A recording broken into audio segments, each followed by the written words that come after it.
Just a quick video here. I got a Lexus 300 ES.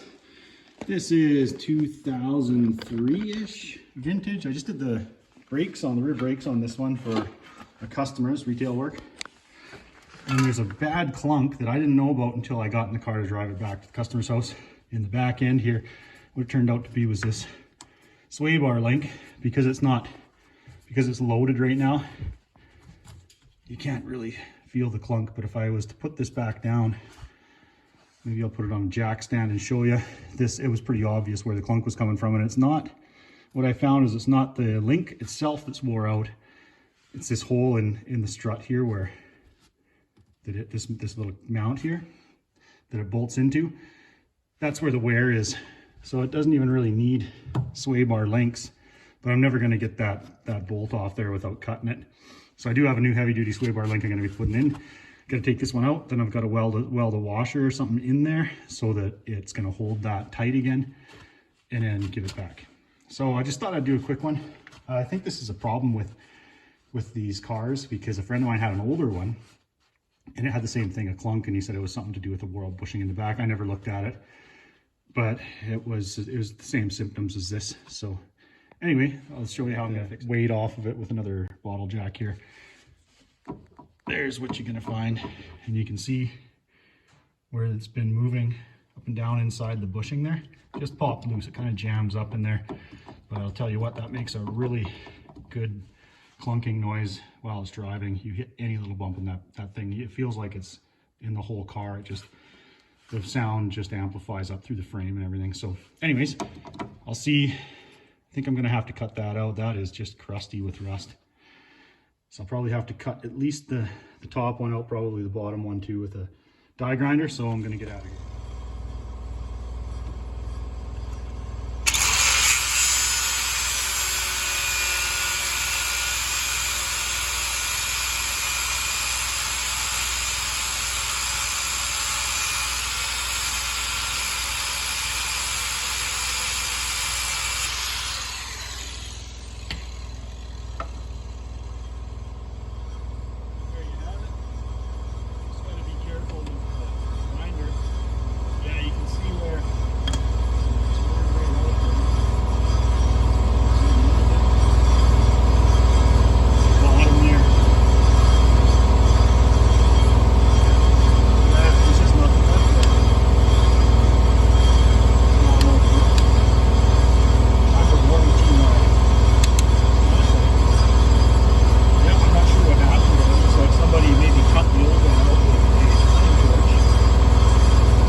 So here's what I ended up doing. I got a couple of just miscellaneous washers. I don't know what size these are. They're out of my junk drawer. Try and get in front. There we go. And I just clearanced these with a drill bit. I didn't even actually drill a new hole. I just put the bit in there and kind of reamed it out. I got these really tight. There's just enough clearance there to fit the threads through. Like that. I'm going to have to thread this one on. The lower mount there that's in the sway bar is a little too loose. I think you can hear that kind of clunking. I think it ovaled out a little bit too, so I'm just going to do the same thing at the bottom. I'm just going to weld one of these on to the end of the sway bar. Not like, I'm not going to get too crazy with welding it. I'll do a couple of pieces maybe up here. Down there I'll do 2 beads. I don't want this heating up too much and warping anything or taking the temper out of the sway bar. The upper, I'll probably put a little bit more weld on. Now, because this upper is so tight, I think the way I'm going to do it is go like this. Thread that, because I've actually got to thread that on, but that's what I want. I want a real nice tight fit. And then I'm just going to be careful when I weld it, because I don't want the actual sway bar getting too hot and the boot melting or anything like that. I think I'll be okay. Probably wrap a cold wet rag around the sway bar link so that it'll heat soak and I don't have to worry too much about the boot melting or doing any damage to it. I'm just gonna take that off if I can and get things ready here, and then I'll weld her up. There we go.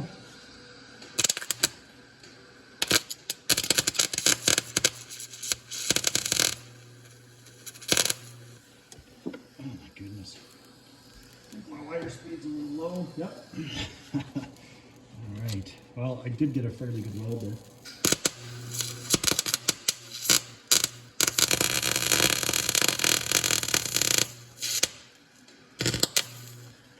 All right. There we go. Like I say, I don't want to get it too hot.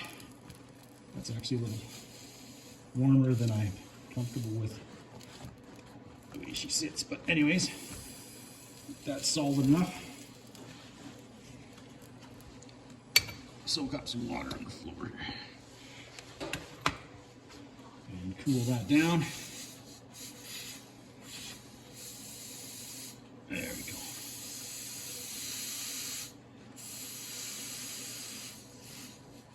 Okay, I think that'll be good. Already you can tell how tight that is. So when I get I'm just gonna let it cool off a little more. Clean those threads up. I'm gonna put a generous amount of Never Seas on there and spin it back on. I'll paint that too, actually. I'll put a little bit of paint on there. But now off to the bottom mount, weld and washer on the bottom, and then we should be good. All right, so I put a heavy duty. It was a little bit more money, but that sway bar length that's in there is a heavy duty. It's, I don't know, 15, 20 bucks more.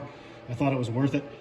The one that I took out wasn't too bad, but I did notice it's pretty loose on the one end here. I can't remember if that was the upper or lower. So you do have a hex on the inside here you can grab with a wrench or a set of needle nose pliers. And then you've got the Allen key in the middle there. I think this one was a 4 mil, would just barely fit in there with the ball end.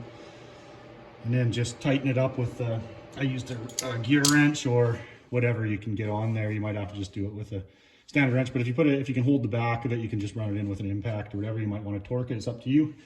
Now that this is all done, I'm just gonna paint that weld a little bit, and where I ground the strut there to get a good, when I clean the rust off, to get a good ground with my welder.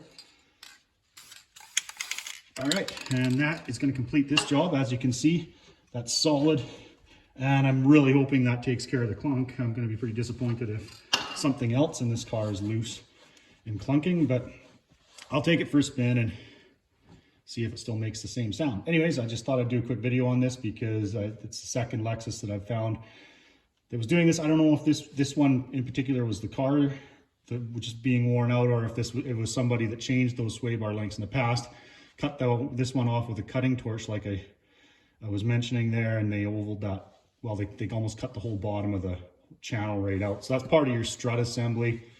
I just weld a washer in like I did to fix it. Just be careful of your brake line here when you're cutting and welding and stuff like that, your brake hose and whatnot. I think that'll give, hopefully, the customer a few more years of trouble-free service. Okay, everybody, have a good one. Hope this helps.